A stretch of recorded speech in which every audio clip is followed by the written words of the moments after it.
खुलुमबाय लोगोफोर, नोंथांमोनखौ बड' हेल्थ टिप्स चेनेलाव बयखौबो फिन खेबसेबाव बरायनाय बावहरग्रोनाय जाबाय।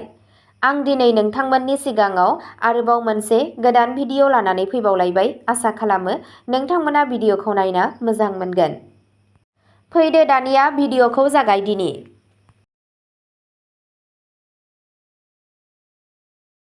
नैबे भिडिअनि गेजेरजों आथिं बुनायनिफ्राय रैखा मोननो थाखाय गोहोम गोनां नखरारि राहाफोरनि बागै फोरमायथिनो लादों।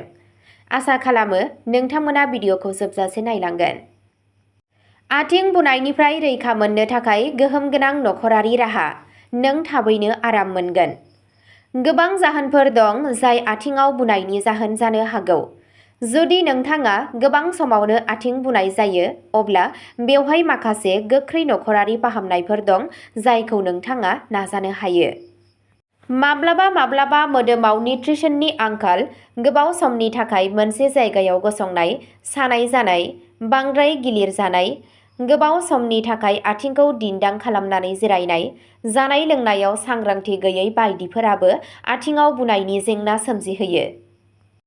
आथिङाव बुनाया किडनि, बिखा आरो लिभारनि जेंनाफोरनिबो मोनसे सिन जानो हागौ।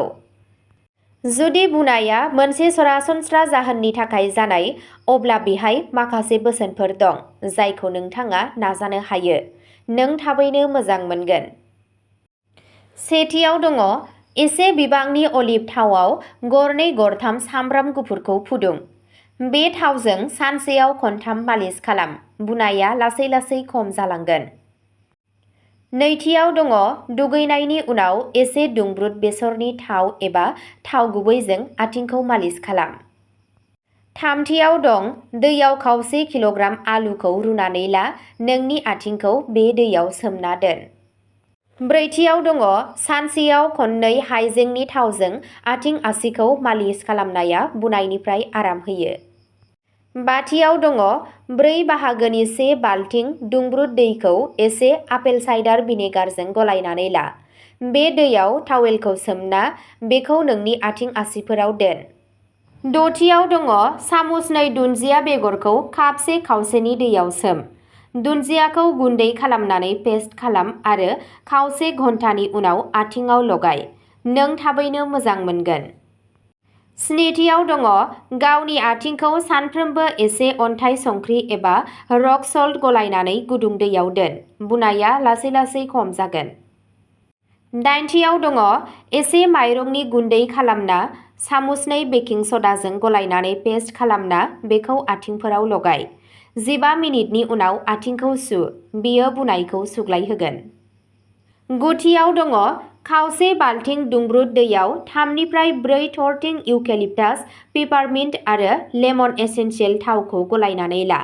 नोंनि आथिंखौ बे दैयाव 15 मिनिटनि थाखाय दोन। थाबैनो बुनाया हामगोन। जिथियाव दङ, थाइबेंनि मोनसे फिसा थुख्रा हानानै ला।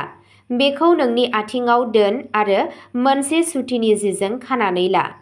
खावसे घन्टानि उनाव स्ट्रिपखौ खेव, नों मुलाम्फा मोनगोन। आरोबाव दङ, खुरैयाव सामुससे दालचिनि गुन्दै, सामुससे लेबुनि बिदै, सामुससे अलिभ थाव आरो सामुससे गाइखेरखौ गलायनानै ला।